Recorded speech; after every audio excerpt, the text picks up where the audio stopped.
आज मैं पढ़ाने जा रहा हूँ आप लोग को पीरियोडिक ग्रुप का, ठीक है, सेकेंडरी एटॉमिक रेडियस में आप लोग को ऑलरेडी पढ़ा चुका हूँ, ठीक है। तो आयनाइजेशन एनर्जी के विषय में मैं आज बताने जा रहा हूँ।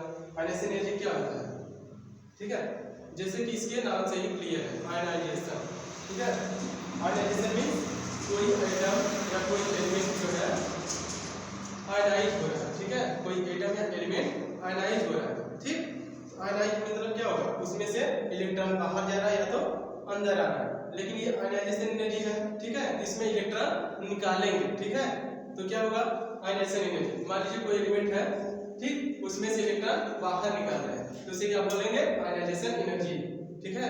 इलेक्ट्रॉन को बाहर निकालेंगे कितनी एनर्जी लगेगी उसे बोलेंगे आयनाइजेशन एनर्जी, ठीक। आयनाइजेशन एनर्जी, अब आयनाइजेशन एनर्जी का डेफिनेशन क्या होता है, आयनाइजेशन एनर्जी का डेफिनेशन होता है the amount of energy required to remove an electron from neutral gaseous isolated atom is known as ionization energy. Neutral gaseous isolated atom is known as ionization energy. ionization energy का enthalpy क्या होता है, enthalpy plus होता है कि minus, क्या होता है, इलेक्ट्रॉन निकालने के लिए हमें क्या करना पड़ेगा, एनर्जी देना पड़ेगा, उसमें एनर्जी अलग बाहर से देना पड़ेगा, तो उसे क्या बोलेंगे, एंडोथर्मिक। अगर एनर्जी बाहर से देना पड़ रहा है तो एंडोथर्मिक, अगर एनर्जी उसमें निकल रहा है तो क्या बोलेंगे, एक्सोथर्मिक। ऐसा रिएक्शन जिसको कराने पर एनर्जी हमें मिल रहा है बाहर, उसको एनर्जी देना नहीं पड़ रहा, एनर्जी हमें मिल रहा है, उसे क्या बोलेंगे, एक्सोथर्मिक, ठीक है। तो डेफिनेशन हो गया। अब आप लोग एग्जांपल देखिए आयनाइजेशन एनर्जी का। मान लीजिए सोडियम है, ठीक है, सोडियम है, इसका एटॉमिक नंबर कितना होता है, 11। इलेक्ट्रॉनिक कॉन्फ़िगरेशन क्या होगा, 1s2 2s2 2p6 3s1, ठीक है, 3p6 2p6 3s1। पहले सेल में इसके कितने इलेक्ट्रॉन है, एक इलेक्ट्रॉन है, ठीक। अब मान लीजिए ये हमारे पास सोडियम का न्यूक्लियस है, ठीक, ये सोडियम का न्यूक्लियस है, इसमें न्यूट्रॉन प्रोटॉन है, और ये इसके सेल है, ठीक। एक सेल में कितने इलेक्ट्रॉन है, फर्स्ट पीरियड में दो बना दीजिए इसमें, दूसरे में कितने हैं, 8 है, 8 बना दीजिए, 2 3 4 5 6 7 8, ठीक है। थर्ड पीरियड में कितने हैं, एक बना दीजिए यहाँ पे, ठीक है। यही इलेक्ट्रॉन फर्स्ट आयनाइजेशन एनर्जी से बोलेंगे कि अगर न्यूट्रल एटम से एक इलेक्ट्रॉन निकाल रहा है, न्यूट्रल एटम से एक इलेक्ट्रॉन निकाल रहा है, तो उसे क्या बोलेंगे, फर्स्ट आयनाइजेशन एनर्जी। अगर फर्स्ट मान लीजिए कोई सोडियम आयन है, उससे इलेक्ट्रॉन निकाल रहा है, ठीक है, उससे दूसरा इलेक्ट्रॉन निकाल रहा है, सेकंड इलेक्ट्रॉन, तो उसे क्या बोलेंगे, सेकंड आयनाइजेशन एनर्जी। अगर सोडियम 2+ आयन है, उसमें से तीसरा इलेक्ट्रॉन निकाल रहा है, थर्ड इलेक्ट्रॉन निकाल रहा है, तो उसे क्या बोलेंगे, थर्ड आयनाइजेशन एनर्जी। तो इसमें क्या है, न्यूट्रल स्टेट में है, उसके बैलेंस सेल से इलेक्ट्रॉन निकाले फर्स्ट इलेक्ट्रॉन, इसे क्या बोलेंगे, फर्स्ट आयनाइजेशन एनर्जी, ठीक है। तो क्या होगा, इस इलेक्ट्रॉन को निकालने में जो एनर्जी लगेगी उसे ही बोलेंगे फर्स्ट आयनाइजेशन एनर्जी। इसको रिएक्शन फॉर्म में कैसे शो करेंगे, ये सोडियम हो गया, ये है, बाहर से एनर्जी दे रहे हैं हीट के फॉर्म में, अब क्या होगा, सोडियम प्लस बनेगा, ठीक है, और ये बनेगा इलेक्ट्रॉन बाहर निकल रहा है, तो ये होगा delta H। Delta H value क्या होगा, पॉजिटिव, ठीक है। पॉजिटिव क्यों होगा, ये मैं बता चुका हूँ कि अगर इलेक्ट्रॉन निकाल रहा है तो उसको एनर्जी देना पड़ेगा सोडियम को, ये एनर्जी लेगा, हीट होगा, हीट एक्साइटेड स्टेट में जाएगा, ठीक है, उसके बाद ये इलेक्ट्रॉन निकालेगा, ठीक है। इसे एनर्जी देना पड़ा है, इसलिए एंथैल्पी इसका पॉजिटिव होगा। एंथैल्पी वैल्यू कैलकुलेट कैसे करेंगे, ये हो गया डेल्टा H, इसको enthalpy of product minus enthalpy of reactant, ये वैल्यू होगा पॉजिटिव। मैं बता चुका हूँ क्यों पॉजिटिव होगा, ठीक है, ये वैल्यू हो गया पॉजिटिव क्योंकि इसमें एनर्जी देना पड़ेगा, ठीक है, इसमें प्रोडक्ट की एनर्जी रिएक्टेंट की एनर्जी से ज्यादा होगा, इसलिए क्योंकि ये अनस्टेबल हो जाएगा, ठीक है, ये अनस्टेबल हो जाएगा, ये अनस्टेबल हो जाएगा क्योंकि आयन फॉर्म में कोई चीज एग्जिस्ट नहीं करना चाहेगा, कोई भी एग्जिस्ट करना चाहेगा तो वो न्यूट्रल फॉर्म में, ठीक है। इसका अपडेट तो कंप्लीट हो गया है, लेकिन ये आयन फॉर्म में, कभी भी आप किसी आयन को एग्जिस्ट फ्री फॉर्म में देखेंगे, ये जब भी अगर ये आयन फॉर्म में है तो ये चाहेगा कि किसी से कंपाउंड बना ले, जैसे ये चाहेगा कि अगर इसके पास क्लोरीन माइनस आए तो ये चाहेगा कि ये क्लोरीन से जुड़ के अपना ऑक्टेट कंप्लीट कर ले, कंपाउंड फॉर्म एक इनर फॉर्म में आ जाए और इससे कंपाउंड बना के स्टेबल हो जाए। जैसे NaCl आप लोग साथ जो खाते हैं वो NaCl है, सोडियम क्लोराइड। वैसे ही ये सोडियम आयन फॉर्म में कभी एग्जिस्ट नहीं करेगा। ठीक है, ये हो गया उसका। अब आगे चलिए,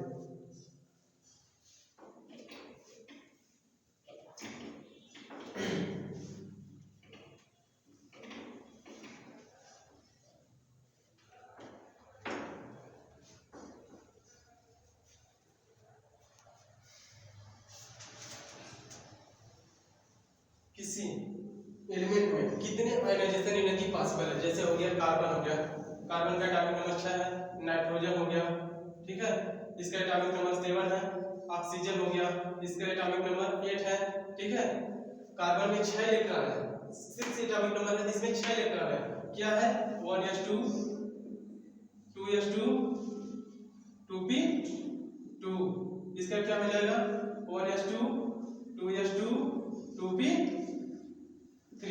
इसका क्या हो जाएगा 1s2 2s2 2p4। ठीक है, तो इसमें कितना है टोटल 6 इलेक्ट्रॉन है। ठीक है, 6 इलेक्ट्रॉन है, इसमें 6 आयनाइजेशन एनर्जी पॉसिबल है। क्यों? क्योंकि फर्स्ट इलेक्ट्रॉन निकालेंगे तो 2p1 में 2p2 में से निकलेगा, तो अगला क्या हो जाएगा 2p1 बनेगा। तो अगला इलेक्ट्रॉन निकालने के लिए हम इसमें से निकाल सकते हैं 2p1 में से, तो आयनाइजेशन एनर्जी ये तो फर्स्ट हो गया, इसमें से निकलेगा तो आयनाइजेशन एनर्जी फर्स्ट, अगर इसमें से निकलेगा तो आयनाइजेशन एनर्जी सेकेंड। ठीक है, फिर मान लीजिए ये खत्म हो गया तो बचा क्या 2s2 बचा। ठीक है ना, इसमें से इलेक्ट्रॉन निकलेगा तो ये क्या हो जाएगा आयनाइजेशन एनर्जी थर्ड। ठीक है, फिर अगला इलेक्ट्रॉन निकालेंगे 2s1 में से निकलेगा तो ये हो जाएगा आयनाइजेशन एनर्जी 4। ऐसे ऐसे कितने आयनाइजेशन एनर्जी पॉसिबल है, फिर अगला निकालेंगे तो इसमें से निकलेगा 1s2 में से, तो टोटल जितने इलेक्ट्रॉन है किसी एलिमेंट में उतने आयनाइजेशन एनर्जी पॉसिबल है। ठीक है, जितने इलेक्ट्रॉन है उतने आयनाइजेशन एनर्जी पॉसिबल है। और फिर इसके बाद नाइट्रोजन में 7 इलेक्ट्रॉन है, जिसमें 7 आयनाइजेशन एनर्जी पॉसिबल है, IE1 to IE7 तक। ठीक है, इससे ऑक्सीजन में 8 इलेक्ट्रॉन है, जिसमें आयनाइजेशन एनर्जी कितने पॉसिबल है 8 पॉसिबल है। तो कभी भी पूछ सकता है अगर कंपटीशन में कि किसी भी एलिमेंट में कितने आयनाइजेशन एनर्जी पॉसिबल है। ठीक है, तो क्या होगा उसके एटॉमिक नंबर के बराबर आयनाइजेशन एनर्जी पॉसिबल है। ठीक, ये हो गया कितने आयनाइजेशन एनर्जी पॉसिबल है।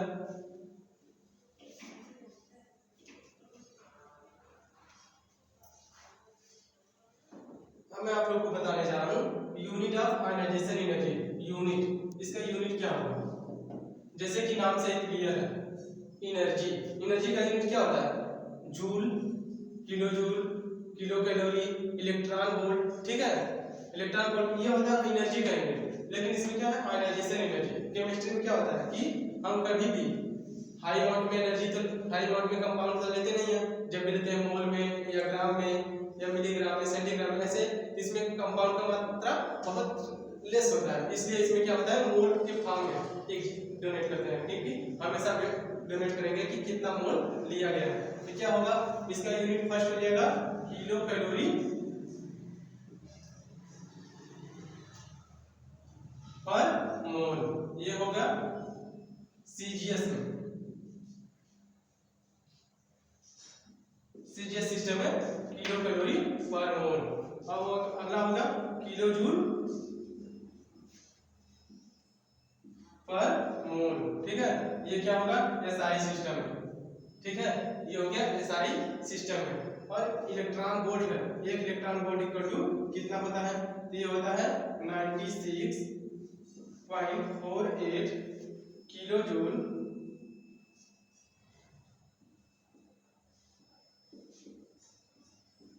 पर मोल। ठीक है, 96.48 किलो जूल पर मोल, ये है इलेक्ट्रॉन वोल्ट और इस इलेक्ट्रॉन वोल्ट और किलो जूल में रिलेशन। ठीक है, ये जब आपको कंपटीशन में क्वेश्चन पूछेगा तो सीधा इसमें नहीं देगा। ठीक है ना, या तो इसमें दिया रहेगा तो इसमें पूछेगा इलेक्ट्रॉन एनर्जी, या इसमें दिया है तो इसमें पूछेगा, तो आपको यूनिट कन्वर्ट करना पड़ेगा। तो आपको रिलेशन पता रहेगा तभी कन्वर्ट कर पाएंगे। इसलिए ये मैं पहले आप लोग को बता रहा हूँ 1 electron volt equal to 96.48 kilo joule per mole होता है। ठीक है, अगला क्या है, अब आप एग्जांपल पे आ जाइए थोड़ा सा।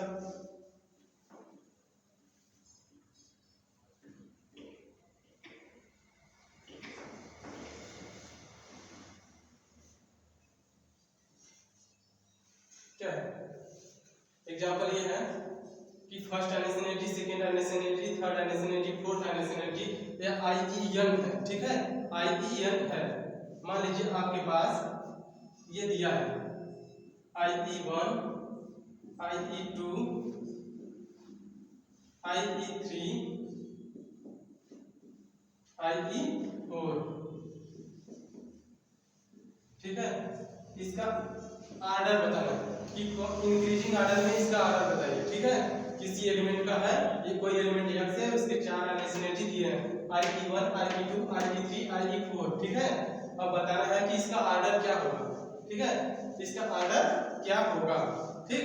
तो मैं क्या करूंगा, पहले X लिखूंगा, गैसियस स्टेट में है, बोला कोई X गैसियस एटम है, उसका आइनस एनर्जी का आर्डर बताना है। तो क्या होगा, इलेक्ट्रॉन निकल रहा है, ठीक है। फर्स्ट आइनस एनर्जी के लिए इलेक्ट्रॉन निकलेगा, ये हो गया IE1, और ये बनेगा क्या, X प्लस ये गैसियस स्टेट में यहाँ इलेक्ट्रॉन, ठीक है, ये इलेक्ट्रॉन निकल गया, इसका डेल्टा H पॉजिटिव हो गया, delta H positive, H1 positive, enthalpy 1।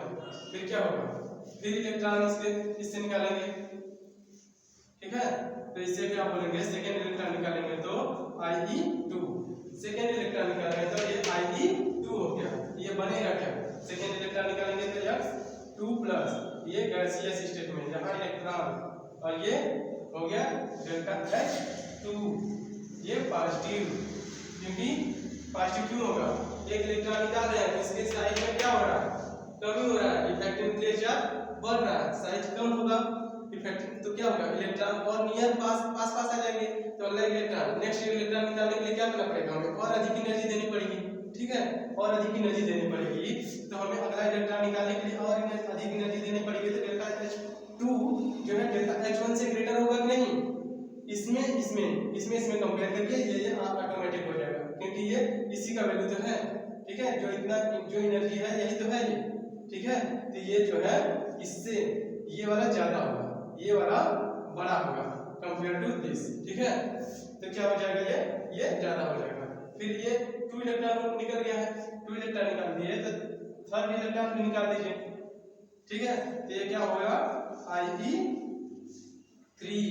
IE3 हो गया, तो क्या हो जाएगा, X3 प्लस ये गैसियस स्टेट में यहाँ इलेक्ट्रॉन, और ये हो जाएगा डेल्टा H3 पॉजिटिव, ये IE3 हो गया, ठीक है, ये पॉजिटिव। फिर क्या होगा, चौथा इलेक्ट्रॉन निकाला है, फिर मान लीजिए ये इलेक्ट्रॉन निकल गया, ये IE4, ये बना क्या, X4 प्लस गैसियस स्टेट में प्लस इलेक्ट्रॉन, और इसका डेल्टा H हो गया 4, ये पॉजिटिव है, ठीक है, डेल्टा H पॉजिटिव। तो ये हो गया IE1, फर्स्ट इलेक्ट्रॉन निकालने पे क्या बोलेंगे, आइनस एनर्जी फर्स्ट, सेकेंड इलेक्ट्रॉन निकालने पे आइनस एनर्जी सेकेंड, थर्ड इलेक्ट्रॉन निकालने पे आइनस एनर्जी थर्ड, फोर्थ इलेक्ट्रॉन निकालने पे आइनस एनर्जी फोर्थ, ठीक है, ये हो गया। और एंथैल्पी चेंज जो हो रहा है, delta H1, delta H2, delta H3, delta H4, जितने एंथैल्पी चेंज हो रहा है, ठीक है। अब हर बार एंथैल्पी का वैल्यू इंक्रीज होता जाएगा, क्योंकि इफेक्टिव न्यूक्लियर चार्ज बढ़ रहा है साइज डिक्रीज होने से, ठीक है। तो ये हो गया ये। अब इसका आर्डर क्या होगा, मैं बता रहा हूँ कि साइज घटता जा रहा है जैसे जैसे इलेक्ट्रॉन निकालेंगे, प्रोटॉन की संख्या तो कांस्टेंट है, इलेक्ट्रॉन की संख्या घटती जा रही है। मान लीजिए सोडियम ही है, ठीक है, सोडियम ही है, तो क्या है, इसमें 11 इलेक्ट्रॉन और 11 प्रोटॉन है, ठीक है, 11 इलेक्ट्रॉन और 11 प्रोटॉन है। एक इलेक्ट्रॉन निकालने पे इसमें कितने हो जाएंगे, इलेक्ट्रॉन 10 हो रहा है, ठीक है। अब ये न्यूक्लियस में है, यहाँ 11 इलेक्ट्रॉन 11 प्रोटॉन को 11 इलेक्ट्रॉन को न्यूक्लियस के साइड अट्रैक्ट कर रहा था, ठीक है।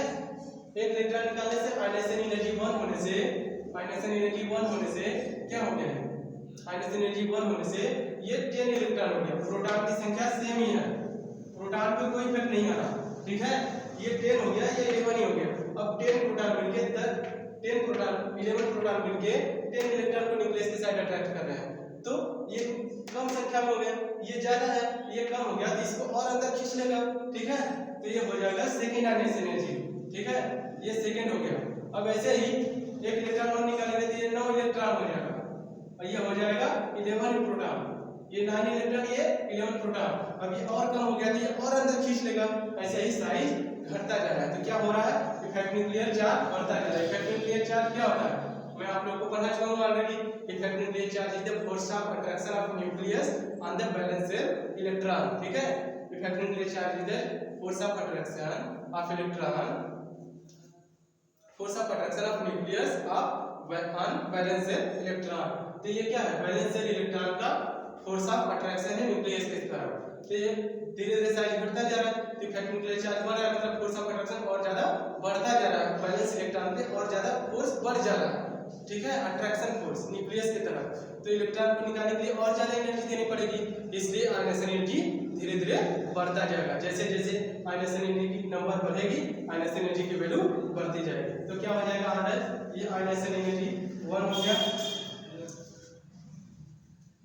ये आयनाइजेशन एनर्जी 1 हो गया, ये आयनाइजेशन एनर्जी सेकंड हो गया, ये आयनाइजेशन एनर्जी थर्ड हो गया, ये आयनाइजेशन एनर्जी 4 हो गया, ठीक है। ये आयनाइजेशन एनर्जी 1, ये आयनाइजेशन एनर्जी 2, ये आयनाइजेशन एनर्जी 3, ये आयनाइजेशन एनर्जी 4। तो जैसे जैसे वैल्यू बढ़ेगी आयनाइजेशन एनर्जी का वैल्यू बढ़ता जाएगा, ठीक है। ये तो हो गया एग्जांपल। ये पूछ सकता है आप लोग बोर्ड में, कंपटीशन में भी पूछ सकता है कि सोडियम के first second third ionization energy का ऑर्डर क्या होगा। सोडियम के first second third ionization energy का ऑर्डर क्या होगा। नहीं तो पूछ दिया क्रोमियम के first second third ionization energy का ऑर्डर क्या होगा, ठीक, पूछ सकता है। तो अब आगे चलिए एग्जांपल आप लोग और सारा एग्जांपल है।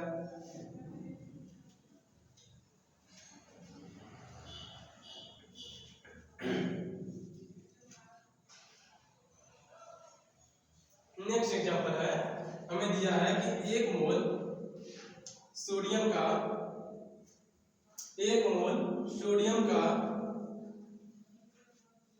Ionization energy of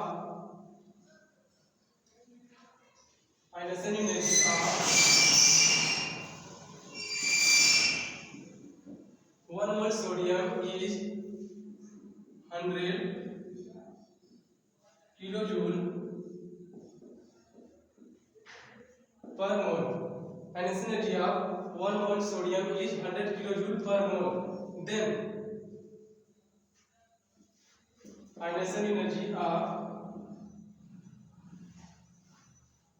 10 gram sodium बताइए, ठीक है। एक 1 मोल का दिया है, 1 मोल का आयनाइजेशन एनर्जी दिया है, ठीक है। 1 मोल का आयनाइजेशन एनर्जी 100 किलोजूल पर मोल दिया है, आपको 10 ग्राम का पूछ रहा है। तो क्या करेंगे आप, 1 मोल सोडियम में सोडियम का कितना वेट होता है, 1 मोल सोडियम का एटॉमिक वेट कितना होता है, मॉलिक्यूलर वेट कितना होता है 23 gram. 1 mole sodium equal to 23 gram, ठीक है, 23 ग्राम। तो हम जानते हैं ionisation energy of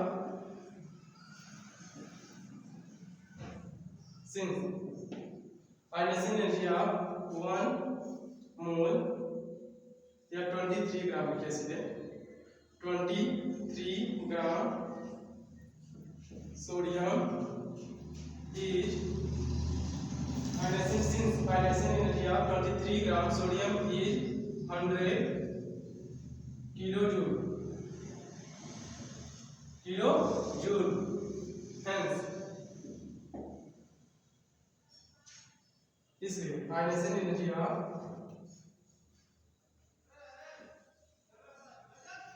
1 gram sodium is 100 by 23 kilo joule.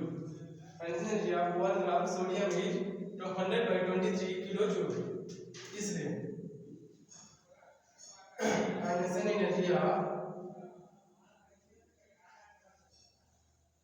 10 gram sodium is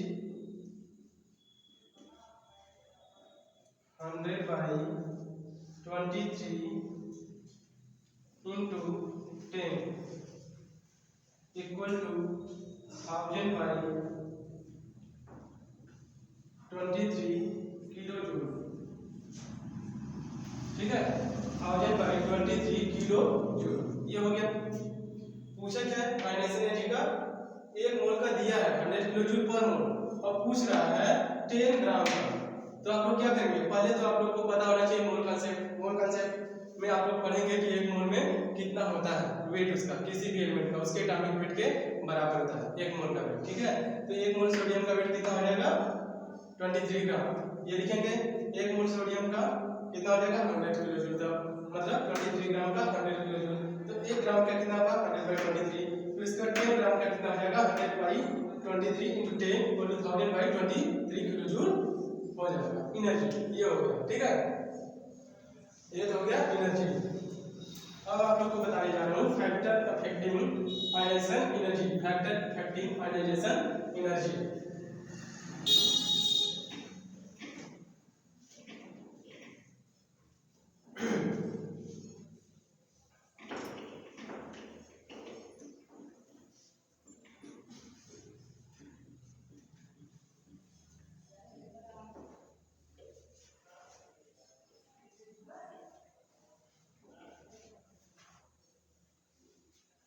factor affecting ionization energy.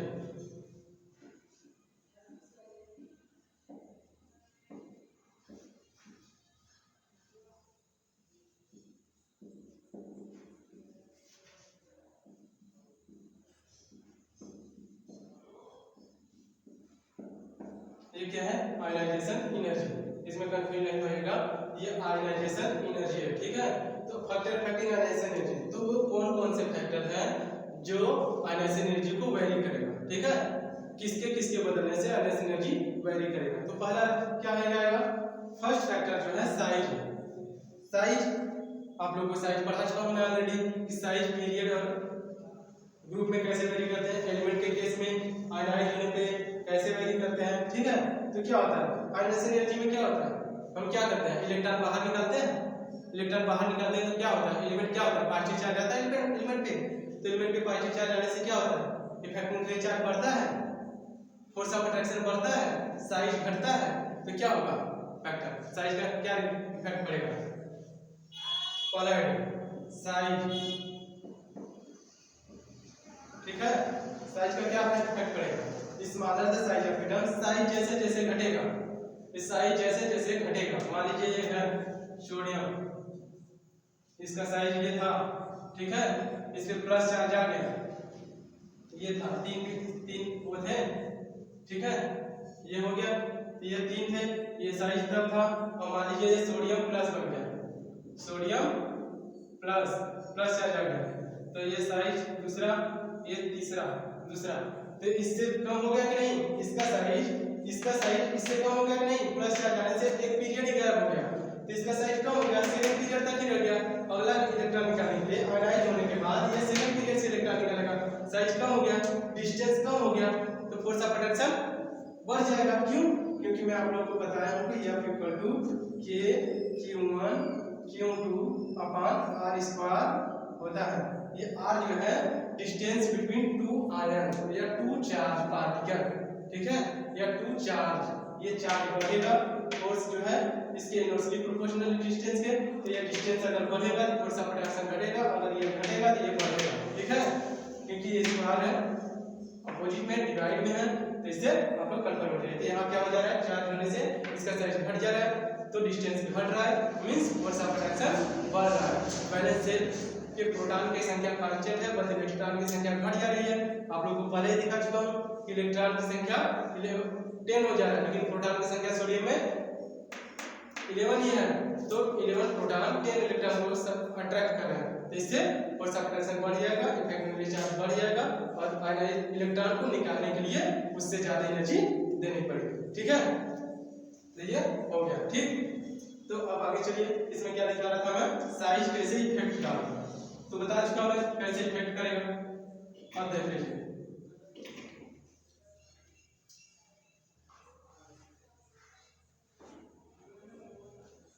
Size, smaller the size of atom,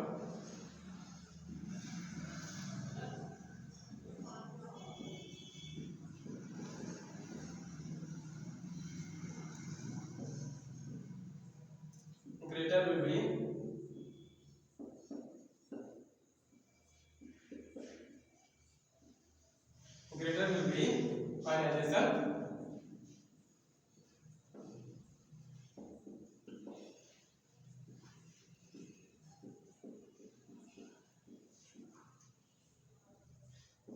energy, smaller the size of atom greater will be ionization energy।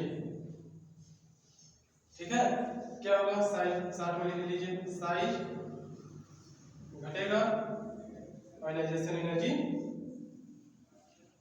बढ़ेगा, size घटेगा ionization energy बढ़ेगा, size घटेगा ionization energy बढ़ेगा। ठीक है, कोई भी ले लीजिए, सोडियम का ले लीजिए आयनाइजेशन एनर्जी 1, आप लोग को बता चुका हूं आयनाइजेशन एनर्जी 2, ये 1 ये 2, साइज घट रहा है, ये सोडियम का है, इसका साइज ये है सोडियम प्लस। तो सोडियम प्लस का साइज आप लोग को जब एटॉमिक रेडियाई पढ़ा रहा था वहीं में मैं बता चुका हूं कि आयनिक रेडियाई में जब किसी एलिमेंट का आयन पॉजिटिव चार्ज आता है तो उसका साइज घटता है, मैं पहले बता चुका हूं। तो ये सोडियम में इसका प्लस चार्ज है और माइनस चार्ज आने से साइज बढ़ता है, प्लस चार्ज आने से साइज घटता है। तो इसका साइज ऑलरेडी बता चुका हूं कि घटेगा, साइज घट रहा है तो यहां से ही कंफर्म हो जा रहा है कि आयनाइजेशन एनर्जी बढ़ेगा, साइज घट रहा है तो फोर्स ऑफ अट्रैक्शन बढ़ रहा है, फोर्स ऑफ अट्रैक्शन बढ़ेगा तो इलेक्ट्रॉन निकालने के लिए सेकेंड ज्यादा एनर्जी देनी पड़ेगी, तो मतलब सेकेंड एनर्जी ज्यादा होगा कंपेयर टू दिस। तो यहीं से ही क्लियर हो जा रहा है कि आयनाइजेशन एनर्जी साइज घटने पे smaller the size of atom greater will be ionization energy. ये हो गया फर्स्ट फैक्टर। सेकंड क्या है, सेकंड है इफेक्टिव न्यूक्लियर चार्ज।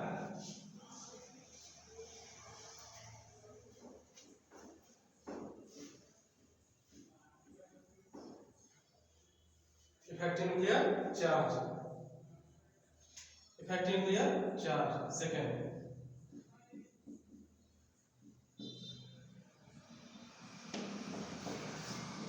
ये क्या है, इफेक्टिव न्यूक्लियर चार्ज, कंफ्यूज ना हो।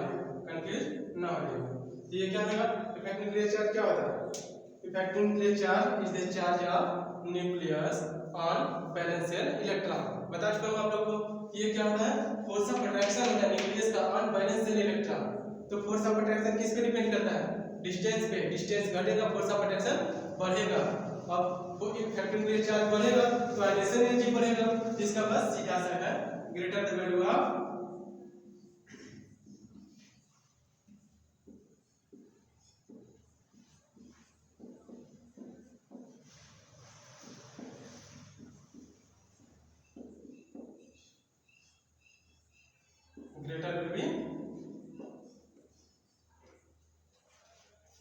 greater will be ionization energy। ठीक है, greater the value of effective nuclear charge greater will be effective nuclear charge, greater the value of effective nuclear charge greater will be ionization energy. ठीक है, effective nuclear charge बढ़ने से ionization energy बढ़ेगा। क्यों बढ़ेगा, ये आप लोगों को बता चुका हूं कि इफेक्टिव न्यूक्लियर चार्ज बढ़ने से फोर्स ऑफ अट्रैक्शन बढ़ेगा, जिससे कि साइज घटेगा। इफेक्टिव न्यूक्लियर चार्ज बढ़ने से क्या होगा, फोर्स ऑफ अट्रैक्शन बढ़ेगा वैलेंस इलेक्ट्रॉन पे, तो वैलेंस इलेक्ट्रॉन पे फोर्स ऑफ अट्रैक्शन बढ़ेगा तो अट्रैक्ट करेंगे न्यूक्लियस की तरफ, न्यूक्लियस की तरफ अट्रैक्ट करेंगे तो आयनाइजेशन एनर्जी बढ़ेगा, क्योंकि फोर्स उसको उस इलेक्ट्रॉन को निकालने के लिए अधिक एनर्जी देनी पड़ेगी। तो ये हो गया सेकंड फैक्टर। थर्ड फैक्टर क्या है, nature of subshell.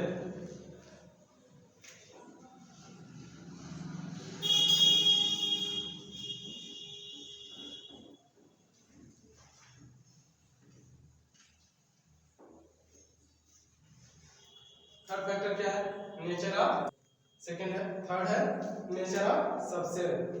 Third heading है nature of subshell, nature of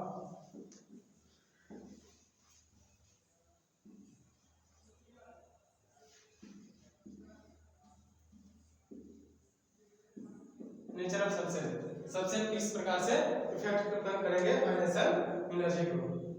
क्या होता है, जब आप लोगों को मैं अफबाउ रूल से इलेक्ट्रॉनिक कॉन्फ़िगरेशन लिखना बता रहा था तो बताया था कि किस प्रकार से कुछ ऑर्बिटल सबसेल पेनिट्रेट करके कुछ प्रीवियस पीरियड को भी पेनिट्रेट करके आगे चले जाते हैं। जैसे क्या था, 1s 2s 2p 3s 3p 4s 3d, ठीक है, s ps ps dp क्या 3 p 5s 4d 5p dps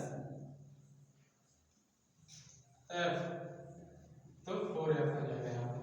तो ये क्या होता है बता था, जब इलेक्ट्रॉनिक कॉन्फ़िगरेशन बता रहा था तभी मैं आप लोगों को बताया था कि क्या होता है, कुछ ऑर्बिटल पेनिट्रेट करके अंदर चले जाते हैं। जैसे ये क्या है, ये फोर्थ पीरियड का सबसेल है, लेकिन ये 3d को पेनिट्रेट करके अंदर चला जा रहा है। इधर क्या है 4p, ठीक है, और यहाँ पे आ जाइए 4p, ये तो ठीक है। 5s ये किसको पेनिट्रेट कर रहा है, 3d को, 4d को पेनिट्रेट करके अंदर चला रहा है। तो क्या हो रहा है, ये पेनिट्रेट करके अंदर चला रहा है। तो क्या होगा, अगर ये पेनिट्रेट कर रहे थे न्यूक्लियस के पास आ रहे हैं, तो इस पे फोर्स ऑफ अट्रैक्शन ज्यादा होगा, ऑब्वियस ही होगा, क्योंकि ये force inversely proportional to distance होता है, डिस्टेंस के स्क्वायर पे, ठीक है। तो ये 4s और 5s, वैसे ही यहाँ पे 4d, ये सब पेनिट्रेट करके अंदर चले आ रहे हैं। तो क्या हो रहा है, पेनिट्रेट करके अंदर आएंगे तो फोर्स ऑफ अट्रैक्शन बढ़ेगा, ठीक, फोर्स ऑफ अट्रैक्शन बढ़ेगा तो इलेक्ट्रॉन निकालने के लिए उसमें से अधिक एनर्जी देनी पड़ेगी, ठीक। तो क्या हो जाएगा, इलेक्ट्रॉन अगर मान लीजिए एक ही सेल के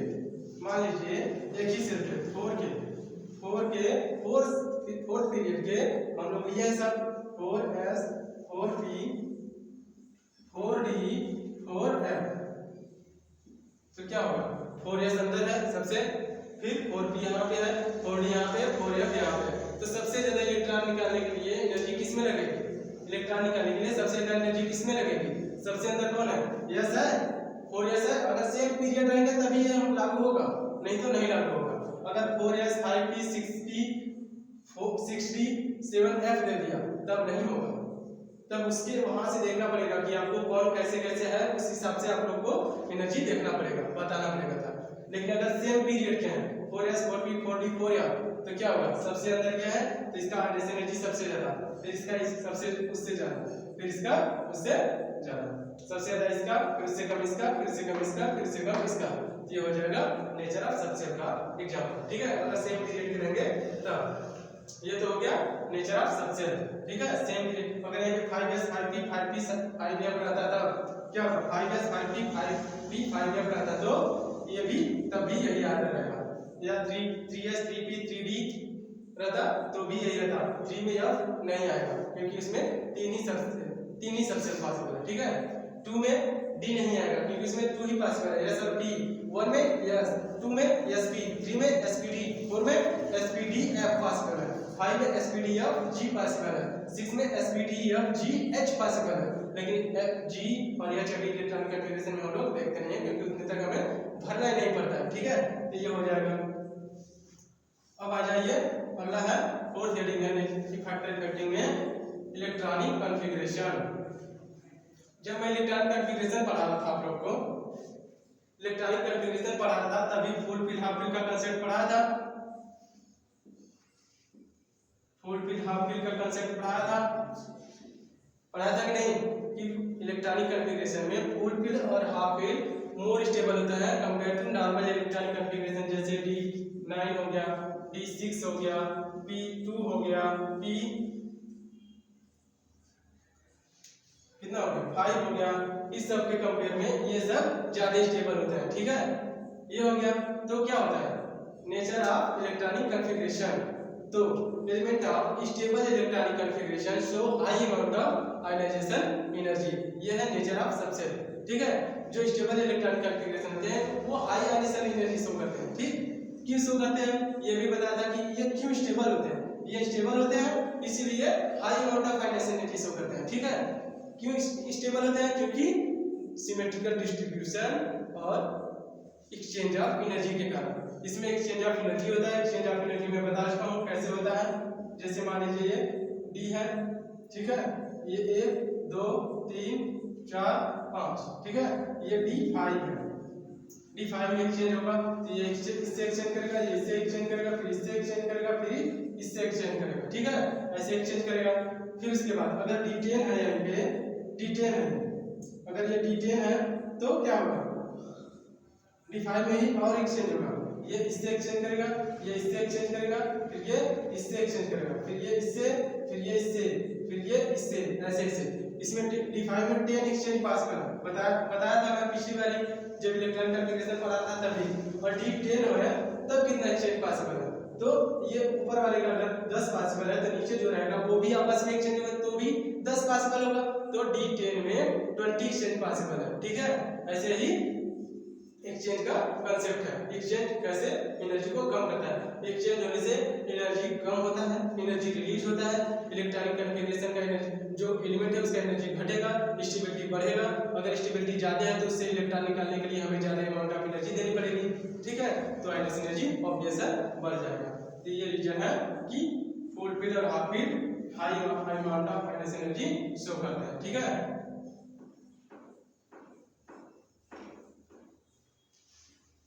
ये हो गया फुल फील्ड और हाफ फील्ड का कंसेप्ट। तो ये हो गया D5 D10।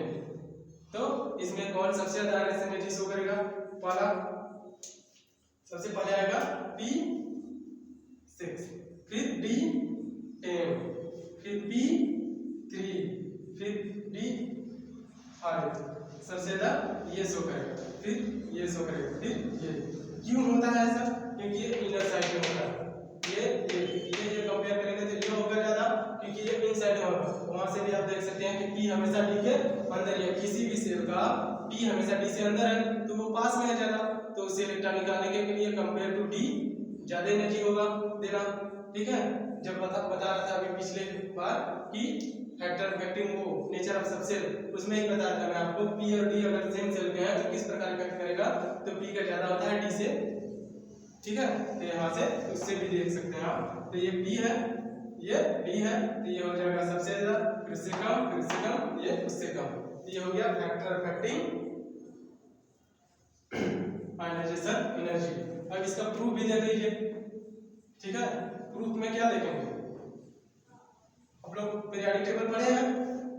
पीरियोडिक टेबल में कितने पीरियड और कितने ग्रुप होते हैं, टोटल 7 पीरियड और 18 ग्रुप होते हैं। ठीक है, वर्टिकल जो होता है उसे क्या बोलते हैं, ग्रुप, वर्टिकल साइड में, और जो हॉरिजॉन्टल होता है उसे क्या बोलते हैं, पीरियड। ठीक है, तो 7 पीरियड और 18 ग्रुप होते हैं। ठीक, तो जो 18th ग्रुप है उसे क्या बोलते हैं, नोबल गैस। नोबल गैस क्यों बोलते हैं इसे, अक्रिय गैस, हिंदी में अक्रिय गैस बोलते हैं। अक्रिय गैस क्यों बोलते हैं, क्योंकि वो लोग रिएक्ट नहीं करते, क्योंकि उनका ऑक्टेट कंप्लीट होता है। उनका ऑक्टेट कंप्लीट होता है तो वो रिएक्ट नहीं करते हैं। जैसे हो गया हीलियम, ठीक है, neon, xenon, radon, helium,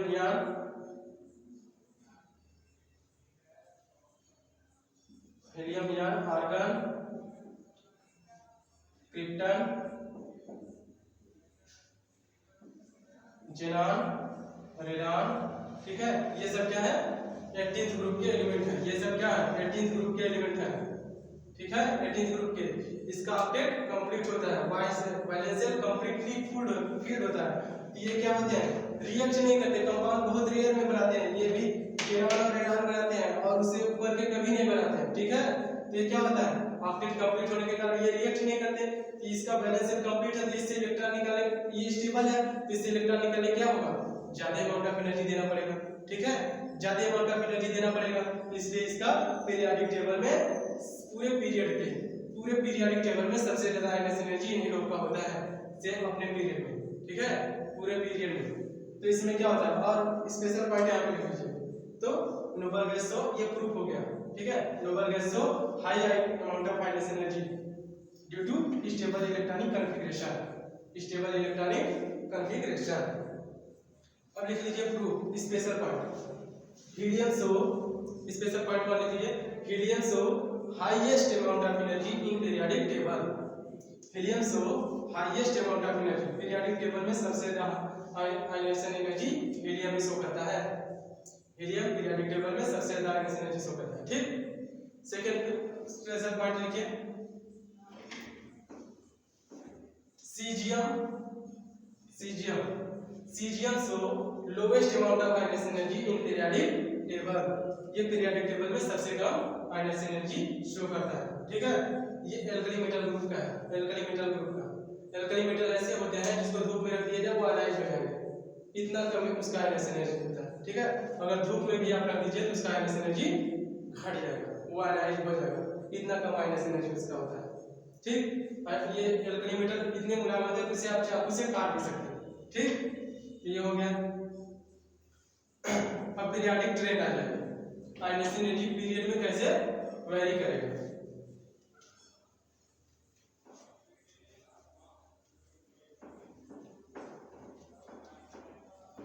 periodic trend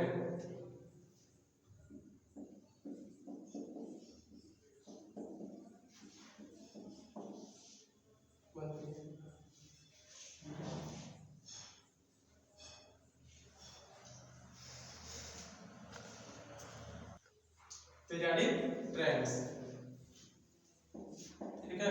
periodic trend में होता है क्या है, पीरियोडिक ट्रेंड में हम ये स्टडी करेंगे कि पीरियोडिक टेबल में लेफ्ट टू राइट जाने पे आयनेशन एनर्जी किस प्रकार वेरी करता है, किस प्रकार घटता है पीरियड और ग्रुप में। तो पीरियड में क्या होता है, लेफ्ट टू राइट जाने पे क्या होता है, साइज घटता है, क्यों, क्योंकि लेफ्ट टू राइट जाने पे इफेक्टिव न्यूक्लियर चार्ज बढ़ता है। ये आप लोगों को जब एटॉमिक रेडियाई बता रहा था तभी बताया था, ठीक है, कि आयनेशन एनर्जी एटॉमिक रेडियाई किस प्रकार वेरी करता है पीरियड और ग्रुप में। पीरियड में क्या होता है, लेफ्ट टू राइट जाने पे इफेक्टिव न्यूक्लियर चार्ज बढ़ता है, इफेक्टिव न्यूक्लियर चार्ज बढ़ता है मतलब फोर्स ऑफ अट्रैक्शन बढ़ता है, फोर्स ऑफ अट्रैक्शन बढ़ेगा मतलब एटॉमिक रेडियाई घटेगा, ठीक है, उसको अंदर खींच लेगा इनसाइड, तो उससे एटॉमिक रेडियाई घट जाएगा, ठीक है। और ग्रुप में क्या होता है, ऊपर से नीचे जाने पे क्या होगा, एटॉमिक रेडियाई बढ़ता है, ठीक है, क्योंकि नंबर ऑफ सेल बढ़ते हैं, ठीक है। तो पीरियड में देख लीजिए इन पीरियड में लिखिए in period from going left to right ionisation energy decrease, ionisation energy increase होगा क्योंकि साइज डिक्रीज कर रहा है, ठीक है। In period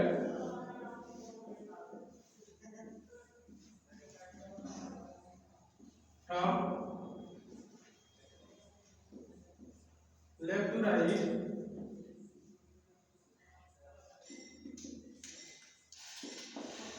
ionisation energy increase, ठीक है, ionisation energy increase due to decrease in size, ठीक है, due to decrease in size, size decrease करता है पीरियड में तो आयनेशन एनर्जी इंक्रीज करेगा। ग्रुप में क्या होगा, group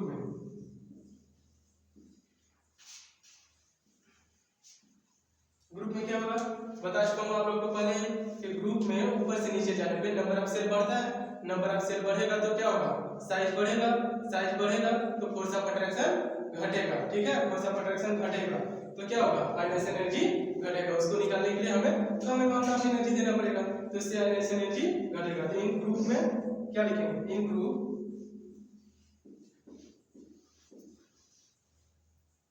from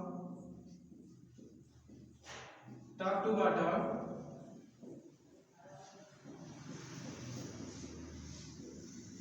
ionisation energy decrease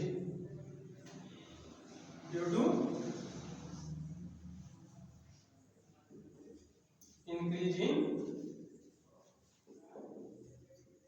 size, due to increase in size, due to increase in size. अब एग्जांपल देखिए आप लोग,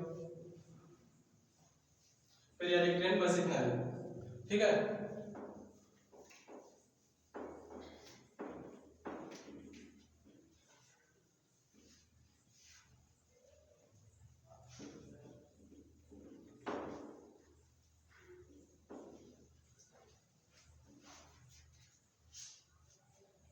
पहला एग्जांपल लिखिए, क्या है एग्जांपल? एग्जांपल है chromium show second ionisation energy, chromium show high second ionisation energy, chromium show high second ionisation energy compare to neighbour group element. ठीक है, क्रोमियम शो, क्रोमियम हो गया ये, इसका एटॉमिक नंबर 24, इलेक्ट्रॉन कॉन्फ़िगरेशन पढ़ा रहा था तभी बताया था क्या होता है इसका, एनामलस इलेक्ट्रॉनिक कॉन्फ़िगरेशन से होता है।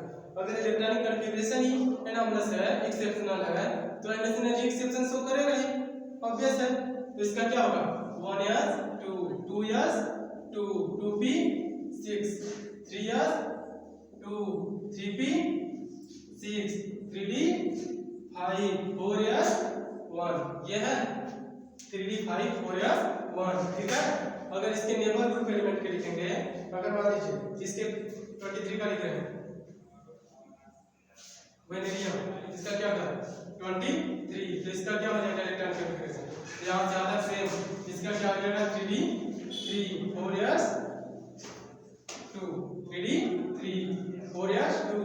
अगर इसके आगे का लिखेंगे, क्रोमियम के बाद क्या आता है, मैग्नीज आता है। ठीक है, क्रोमियम के बाद आता है मैग्नीज। ठीक, मैग्नीज के इलेक्ट्रॉन कॉन्फ़िगरेशन क्या होगा 25, इसका इलेक्ट्रॉन कॉन्फ़िगरेशन यहाँ से आता सेम, ये हो जाएगा 3d 5, 4s 2। ठीक है, 3d 5, 4s 2।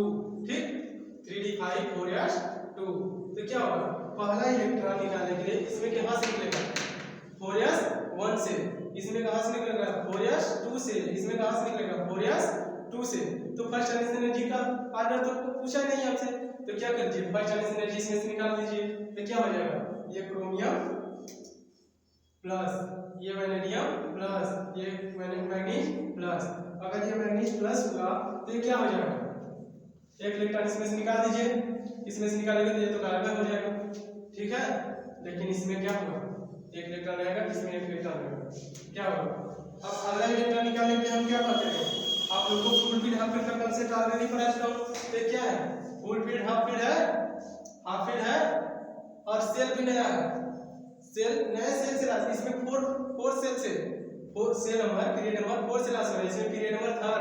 तो आप लोगों को बताया हूं कि जब न्यू सेल से लास्ट करेगा इलेक्ट्रॉन तो जंप मारेगा, सबको क्रॉस करके आगे चला जाएगा, इनर रेस को भी क्रॉस कर लेगा। ठीक है, क्योंकि सेल नया है, इसमें क्या है उसी सेल से लास्ट हो रहा है, तो क्या होगा, ये ऑब्वियस है, ये 3d 5 से लास्ट हो रहा है, ये 4s 1 से लास्ट हो रहा है। ठीक है, तो ये जो है सेकेंड आयनेशन एनर्जी, ये 3d 5 न्यू सेल से लास्ट हो रहा है, न्यू पीरियड से इनर एक सेल अंदर चला जा रहा है, तो ऑब्वियस है इसका ionisation energy compare to neighbour group element chromium का, वैनेडियम और मैग्नीज या जो भी इसके कंपेयर में अगर बगल होंगे उसका सेकेंड आयनेशन एनर्जी क्रोमियम का इससे ज्यादा ही होगा। ठीक है, तो इसका second ionisation energy compare to this neighbouring group element high होता है due to half filled electronic configuration.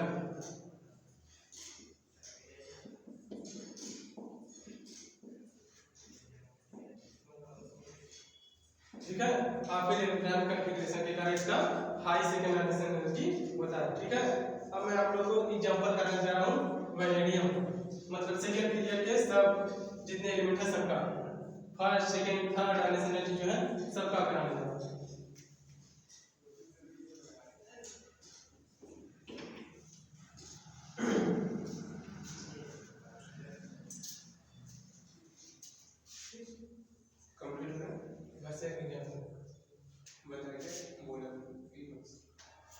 ठीक है, तो सेकेंड पीरियड में लेके हम थर्ड पीरियड ले रहे हैं। थर्ड पीरियड में आप लोग क्या कर रहे हैं, ले लीजिए सिलिकॉन। ठीक है, सेकेंड पीरियड लेके थर्ड सेकेंड पीरियड ही ले लेते हैं। सेकेंड पीरियड में क्या हो जाएगा, सेकेंड पीरियड क्या हो जाएगा, lithium, beryllium, boron, carbon, nitrogen, oxygen, chlorine, ठीक है, नियॉन। ये है एटॉमिक नंबर कितना होता है इसका 3, इसका 4, इसका 5, 6, 7, 8, 9, 10।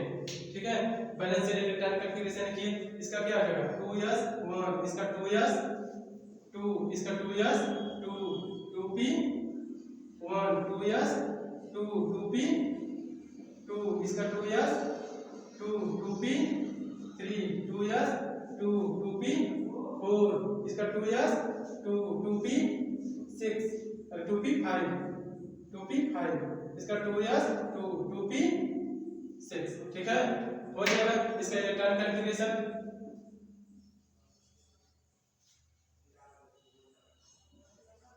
ठीक है, ये इलेक्ट्रॉनिक कॉन्फ़िगरेशन है। अगर फर्स्ट इलेक्ट्रॉन निकालना है तो क्या होगा, इसी में से निकलेगा, इसमें से इसमें से इसमें से इसमें से इसमें से इसमें से इसमें से इसमें से। तो मैं क्या बताया हूँ, जब फुल फील्ड और हाफ फील्ड होता है तो ये जंप मारते हैं, फुल फील्ड हाफ फील्ड होता है जंप मारते हैं ना। तो क्या है, फुल फील्ड हाफ फील्ड है, हाफ फील्ड ये जंप मार के यहाँ जाएगा, और कहीं है फुल फील्ड ये भी भरा हुआ है तो ये जंप मार के यहाँ जाएगा। तो फर्स्ट आयनेशन एनर्जी का ऑर्डर क्या हो जाएगा, आयनेशन एनर्जी फर्स्ट क्या हो जाएगा, सबसे ज्यादा नियॉन, फिर फ्लोरीन, फिर क्या आएगा नाइट्रोजन, फिर ऑक्सीजन, फिर कार्बन, फिर क्या आएगा बेरिलियम, फिर बोरान, फिर लिथियम। ये हो गया फर्स्ट आयनेशन एनर्जी का ऑर्डर। ठीक है, ये फर्स्ट आयनेशन एनर्जी का ऑर्डर है। ठीक, इतना लिख लिया आप लोग। सेकेंड आयनेशन एनर्जी में क्या होगा,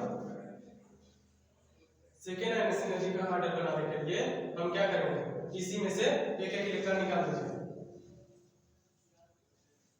ये क्या हो जाएगा, लिथियम प्लस हो जाएगा, बेरिलियम प्लस हो जाएगा, बोरान प्लस हो जाएगा, कार्बन प्लस हो जाएगा, नाइट्रोजन प्लस हो जाएगा, ऑक्सीजन प्लस हो जाएगा, क्लोरीन प्लस हो जाएगा, नियॉन प्लस। ठीक, ये रो हटा दीजिए सेकेंड आयनेशन एनर्जी बनाने के लिए। ठीक, ये हो गया। इलेक्ट्रॉन कॉन्फ़िगरेशन भी मिटा दीजिए। ठीक, ये हो जाएगा 1s 2 2s 1 2s 2 2p खत्म। इसमें क्या हो जाएगा 2p 1, इसमें 2p 2, इसमें 2p 3, इसमें 2p 4, इसमें 2p 5। ये इलेक्ट्रॉन लॉस करेगा कहां से, इससे। अब देखिए कि इसमें न्यू सेल से लॉस कर रहा है, वो जंप मारेगा। मैं आप लोगों को पहले बताया हूं, जब भी न्यू सेल से लॉस करेगा, सेकेंड आयनेशन एनर्जी के केस में एक एक इलेक्ट्रॉन निकल चुका है। ये एक इलेक्ट्रॉन निकालने के बाद इसका इलेक्ट्रॉनिक कॉन्फ़िगरेशन लिख दिया गया। ठीक है, एक इलेक्ट्रॉन निकालने के बाद 1s2 2s1 2s2 2p1 2p2 2p3 2p4 इससे इलेक्ट्रॉन लॉस करेगा। तो इससे इलेक्ट्रॉन लॉस करने के लिए क्या करना पड़ेगा, यहाँ न्यू सेल से लॉस कर रहा है तो ये क्या करेगा, जंप मार के सबसे आगे यहाँ जाएगा। ठीक है, ये जंप मार के आगे, ये जंप मार के इसके आगे। ठीक है, ये जंप मार के इसके आगे और ये जंप मार के इसके आगे। ठीक, तो लिख दीजिए ionisation energy second. Ionisation energy second में किसका सबसे ज्यादा, लिथियम, उसके बाद neon, lithium plus neon plus, फिर इसके बाद क्या आएगा ऑक्सीजन प्लस, फिर इसके बाद क्या आएगा फ्लोरीन प्लस, फिर उसके बाद क्या आएगा नाइट्रोजन प्लस, फिर उसके बाद क्या आएगा बोरान प्लस, फिर उसके बाद क्या आएगा कार्बन प्लस, फिर उसके बाद क्या आएगा बेरिलियम प्लस। ये हो जाएगा सेकेंड आयनेशन एनर्जी का ऑर्डर। ठीक है, फर्स्ट आयनेशन एनर्जी में नियॉन सबसे ज्यादा हो रहा था, लिथियम सबसे कम। सेकेंड आयनेशन एनर्जी में लिथियम सबसे ज्यादा हो रहा है। ठीक है, तो ये ध्यान रखिएगा। अब यहीं पे हम आप लोगों को दिखा दे रहे हैं third ionisation energy. Third ionisation energy का ऑर्डर क्या होगा, थर्ड आयनेशन एनर्जी के केस में क्या होगा, ये हटा दीजिए।